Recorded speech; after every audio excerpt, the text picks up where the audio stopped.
Hey folks, welcome back. Pop Retro, welcome to the channel. Patreon.com/PopRetro. Hanging out, wearing my Joe Disco Snoopy shirt. Just chilling here on a Father's Day weekend. So I thought it would be fun to talk about a film that's probably a good one to talk about for Father's Day. And that would be Ladrones De Tumbas, which actually translates into English as Grave Robbers. All right. So this movie it's a Mexican movie, obviously. Mexican horror slasher movie from 1989. And I'm not really familiar with a lot of Mexican cinema. This is a Vinegar Syndrome release, a boutique releasing company for those of you who collect Blu-rays. And it's really nice, but I really, really enjoyed this movie. Now, there's not an English dub, so it's all subtitles on this movie. So if you don't like reading subtitles, then you may not be interested. But growing up in the 80s as a kid, early 90s as a teenager, I loved these late 80s slasher and horror movies, the type of movies that you would see on cable TV late at night. And they were just a lot of fun. But I must say that I too kind of need a lot of energy when it comes to watching a movie that is subtitled. And so a lot of times, especially these days, when I'm hanging out at night and I'm kind of tired, I've been working all day, it's like, oh man, I don't know if I really want to watch a movie that I have to read the text on the screen for, because I'm just tired. I want to sit back and just watch a movie and not have to think too hard about it. But this movie is actually really fun. It was better than I thought it would be. And essentially you've got the typical, these idiot teenagers from the late 80s, and they go to an old graveyard with the intent to, rob graves. And it's hilarious because they end up robbing, of course, they wind up in this like underground crypt of some sort. And they, of course, rob the wrong tomb, which releases the spirit of some age-old guy who is now has been brought back to life and is searching for the right woman to how should I say it, to have his demon child, that type of typical horror setting. As far as how they can explain it better if I just read a little bit from the back of the box.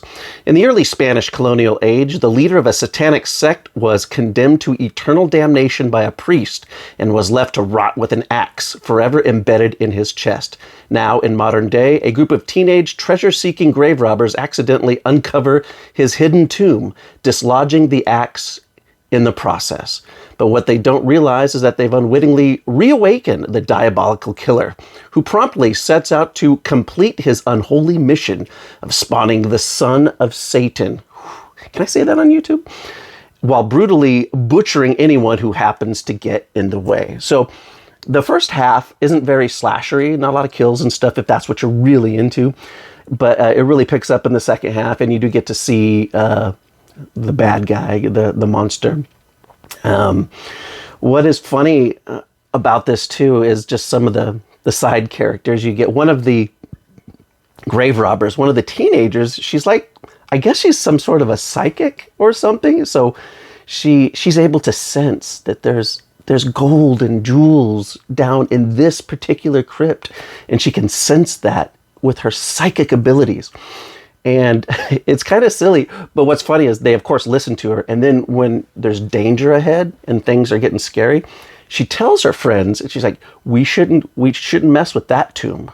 Don't rob that tomb. And of course, they don't listen. By this point, they're going to go ahead and take whatever's in that tomb as well, which of course unleashes the unholy spirit that's set on revenge and going to kill everybody in sight. Also, one of the characters' fathers is like the town sheriff or whatever, and at the beginning of the film, he is with one of his deputy buddies, and they're like testing out some new machine gun. and firing, just blowing things up all over the place. And so it's kind of funny because every guy in this film, the older men, the cops and stuff, they all have like Magnum PI mustaches, and they just look like men of action ready to go.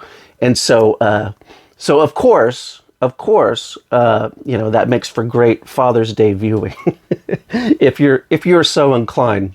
Now, this came at the tail end of the slasher genre, really, in the 80s. By 1989, a lot of these movies that you saw were really kind of they're making fun of themselves, kind of self-parody, I guess.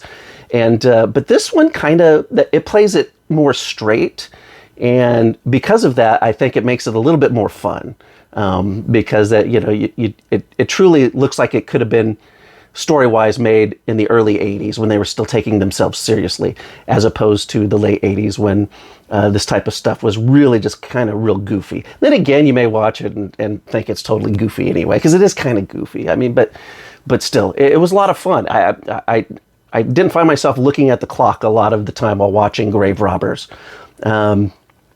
The Vinegar Syndrome package, I'll show you. This is the slipcover with the Spanish name on it.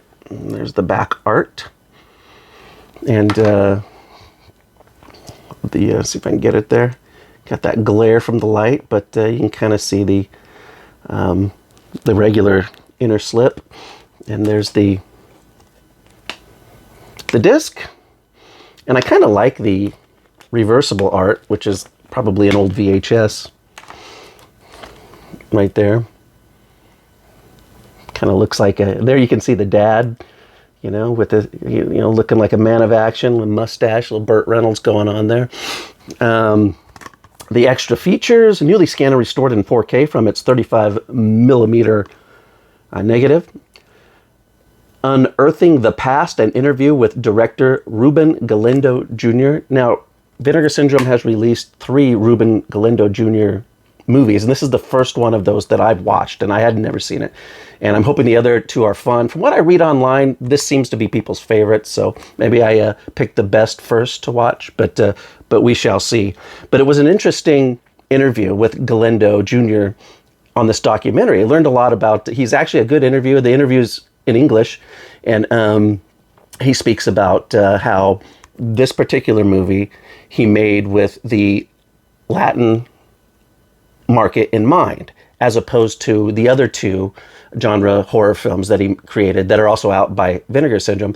Those, he said, were more with the international market in mind. And so with this one, he kind of tells you that this is more of, I guess, him, the essence of what his storytelling is like and what he wanted to put on screen, as opposed to feeling limited in having to appease the international markets and make something more palatable for all the markets. So, but there's a lot of little tidbits that I found interesting in that particular interview with the director. Commentary track with The Hysteria Continues. Those guys are, it's a podcast. If you like those guys, you'll probably like this. The commentary kind of plays more like a podcast. You're watching the movie, but they're, sometimes they follow the action and comment on it, but more generally, they're just kind of giving facts and things that they've researched and looked up. And if you like them, you like them. If you don't like them, you don't like them.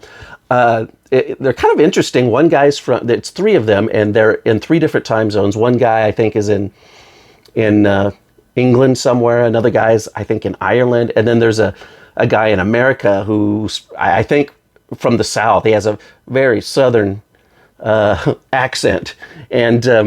And every once in a while, you learn some good stuff from them, as they speak over the film, because again, they've researched a lot of stuff on the movie, and they just kind of spill it all out during the commentary track. So those of you who know them and like them, they're on this one.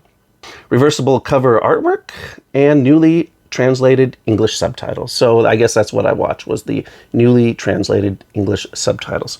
So there you have it. A Vinegar Syndrome release that is Grave Robbers. And hope you enjoyed this review, and I'll be back soon with some more coming at you very soon. Visit us at patreon.com/popretro. And also you can read more movie reviews at moviesanddrinks.com. I'll catch you later. And remember, idiots, don't rob graves.